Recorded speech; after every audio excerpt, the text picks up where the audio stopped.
What's going on, guys? I hope you're all having a good week. Just my last video dropped last night. Obviously just a bunch of big updates, so I'm hoping this one has bigger updates in it. Let's hope anyway. But I've got a bunch of stuff done. I can actually cross a couple of things off the list that I just finished tonight. I'm getting ready to head home now, but I can cross off securing a dash and mount the center stack up. I got those all squared away. Looks nice, really stoked with it. I got my brake bias adjustment knob there.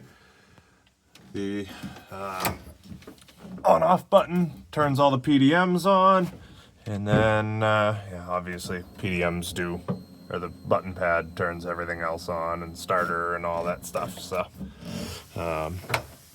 but yeah, got the cluster bezel that my buddy Keith made for me. I put a bulkhead for both the ECM and my dash, so right there, so they're easy to access. Figure if anybody's trying to pull a log while I'm sitting in the car or anything like that, I can plug it in for them. It's right there, right out in the open. If I need to make any adjustments to that, just kind of more for aesthetics. But yeah, I'm just working on as much as I can. I've got my buddy Mike is coming back up this weekend. We're going to put the thing on stands. We're going to get it aligned. We're going to get it scaled. So that'll be really nice. I'm really excited for that. I'm really excited to see what the weight is going to be, and then also excited to see how balanced the car is. So that's going to do. I don't really have much for tonight. I got my fire suppression tank in and the cable hooked up. Other than that, man, there's really not a whole lot of updates right now. Oh, I did manage to get all of my wastegates plumbed, so there's a ton of lines. I go to that Vibrant manifold, vacuum manifold, MAC valves there. Tees off of that, goes to the top of both gates, pins those shut.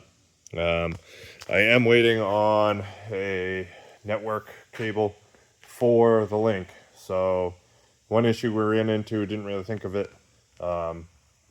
The Dodge power steering pump over there, that runs on 500 hertz, I believe. And then the rest of everything else runs on gigahertz. I don't know any of that. That's beyond my understanding of electronics. But essentially, I can't run that pump on the same network as everything else. However, the Link Extreme, the G4X Extreme, has two networks built into it. So what I'm going to do is run CAN 1 to run the pump. Everything else is on CAN 2. So I'm waiting for that to show up. I've got to just kind of pin a couple of things real quick and then be able to program that. So that should work. I'll have power steering in the car. That's sick. But yeah, I've got to lift this thing up a little bit. The tire is rubbing the fender flare.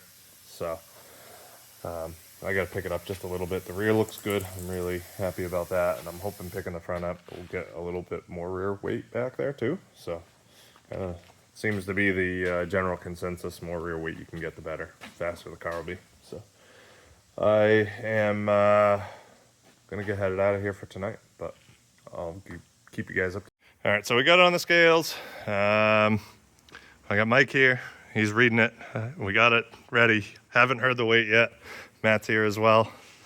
What's your guess, Matt? 2962. I think it's heavier than that. My guess is 3120. What's your? Well, you already know. My guess is 2944. You're kidding me? I lost over 100 pounds. 43. 41. It lost over 100 pounds. 2940. Ozempic will do that to you. So with me in the car, we are at 3180. And then left weight, we are at 50.2%. So it is balanced almost perfectly. And then I didn't look at front. Oh, let's cross. Front. Oh, I added a lot of rear weight by getting in the car. Did you? Dude, we're at 47% rear. Not bad. This thing's gonna be a rocket ship. Also, your front fender's sitting on the tire. All right, guys. So it's a new day. It's Sunday. Mike and I were here pretty late last night. As you saw, we got the car on the scales. We got numbers. Car's 100 pounds lighter than I thought it was going to be. The weight distribution side to side is perfect. I can't believe how well that worked. I also was able to move. It moved by doing everything I did. I still moved 1% of the weight rearward. So getting rid of the transaxle, but moving and then adding a turbo up front, adding the bash bar up front, all of that still moved 1% of weight rearward from where it was last in the fall, from when it was a stock car. So I got rid of 100 pounds in the car, and then was able to move a bunch of weight rearward still, apparently. So that's huge. Getting rear weight back there gets grip. So if we were able to do that, that's huge. The car was fast in a stock form, and it had 100 more pounds, and 1% of that was further forward. So that's huge. So now with the car being lighter, having more rear weight, having gear options, having more power, this thing should be a rocket ship. But Mike was here super late last night. He didn't get home, I think, till I think he said like 3:45. So, yeah, really appreciate you, Mike. Thank you. But yeah, I've got pretty much just today to get this car wrapped up, and I have a lot to do. So I have brake lines that need to get made. That's kind of a really big one.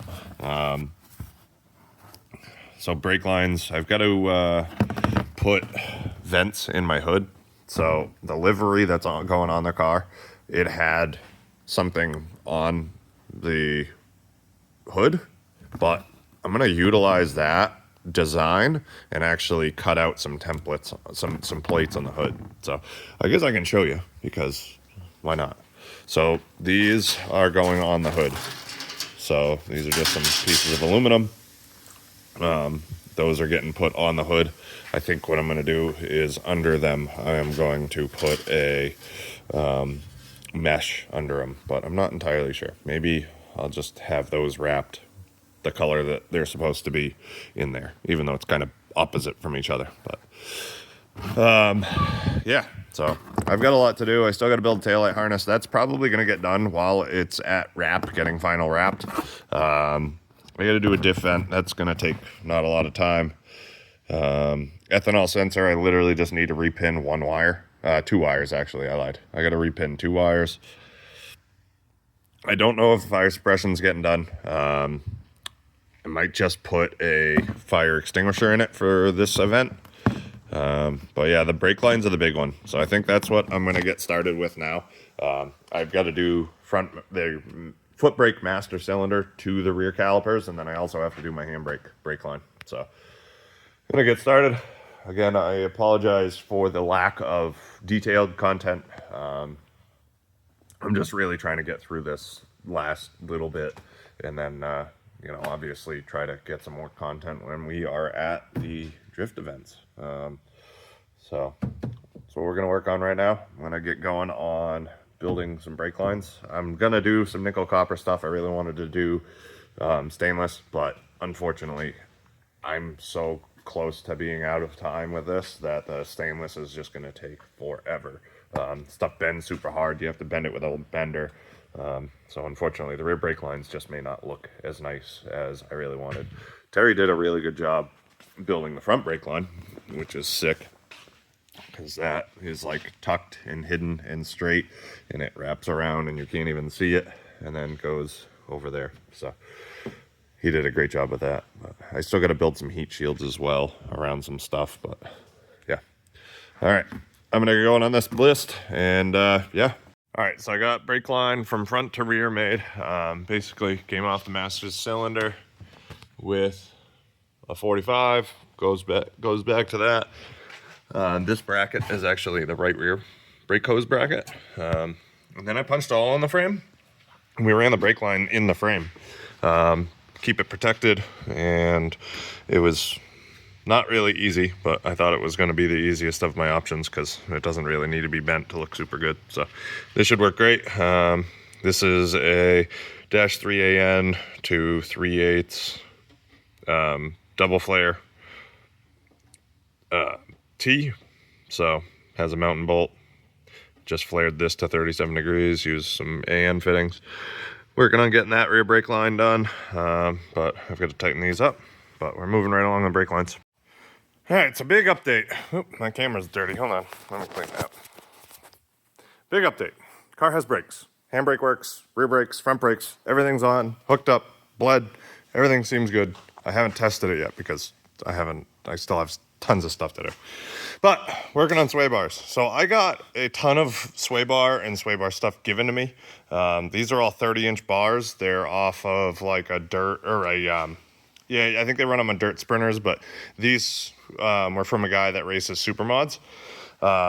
They're all 30-inch bars. The only problem is it's too narrow for the front, but I can make something work in the rear. So he gave me all these arms as well. So I'm gonna try to bend those. I'm not entirely sure how it's gonna work. We might have to just cut the end, drill and tap the end and make arms that come straight out. But yeah, these are gonna be killer. So I've got some pretty thick bars. Some of these are solid and they're like 1.125 inches. They're all 1.125 inches bars, but some of them are solid and the whole diameter. Like this one steps down a tiny bit. This one steps down a tiny bit, but they're hollow. There's some in there that are completely solid. This one, in this tube, this is the one I'm gonna try first. Let me see if I can. It steps down a lot. It's really thin. I think it's actually thinner than the factory, or smaller diameter than the factory sway bar, which is good. I think that'll give me a little more rear bite. I've got to make a front bar. I'm gonna find a bar that is kind of not really useful to me, cut the ends off of it, weld them into a piece of chromoly, and then that will be my front bar. And then maybe I'll make more. I don't know. I got a ton to test still, but this is the rear. I've got to build brackets. They're gonna bolt to the factory location. That right back here, these 4 bolts, it's going to stick out a little bit, and then I'm going to use that as a jack point, I think, as well. So I'm moving along on this, and just trying to get everything done. So going back to vinyl tomorrow. I don't know if I did say that. So Monday vinyl, Friday is dyno, and I still got a bunch of stuff in between. Saturday I'm going to Lock City. So yeah, I've just got so much to do. It's crazy. So I might end up having to pull like an all-nighter, like Thursday night or something like that. Take Friday off of work, but yeah. All right, so this is what I ended up coming up with. So it's a piece of DOM tube, made some Delrin bushings to put on either end, and then the sway bar slides right in. Couple of tabs made up here that I can still get to the bolts for the sway bar, because this bottom nut is actually the lower control arm bolt, so that's easy. Nice and serviceable still. I can still get to the quick change cover, everything there. This is higher than the rear subframe, so it should be able to be jacked up on nice and easy, won't cause any issues. This is one of the sway bar ends that I have. I cut it at an angle, ended up making a 1/2-inch steel arm. I need to redo this one. Where it's located, I want it to be a little bit lower, I think. Doesn't need to be at such a drastic angle. So that should all work pretty well. Just put a couple of 1/2-inch heim joints with a tube in between them, and that should work really well. But yeah, looks like it's a decent spacing in between the tab and then the bar. So the heim should line up nicely. It won't be at any weird angles, because if it's at any weird angles, what happens is that kind of creates its own spring tension and makes it really not easy to set the suspension up. So I do have some adjustment holes here. So again, by kicking that sway bar link at an angle, it will change the spring rate of that. And again, it will make it a little difficult to set up, but that's kind of how you do it. If you just need a quick adjustment on the fly, you can bring that in, soften the bar up, or push it out, or bring it in.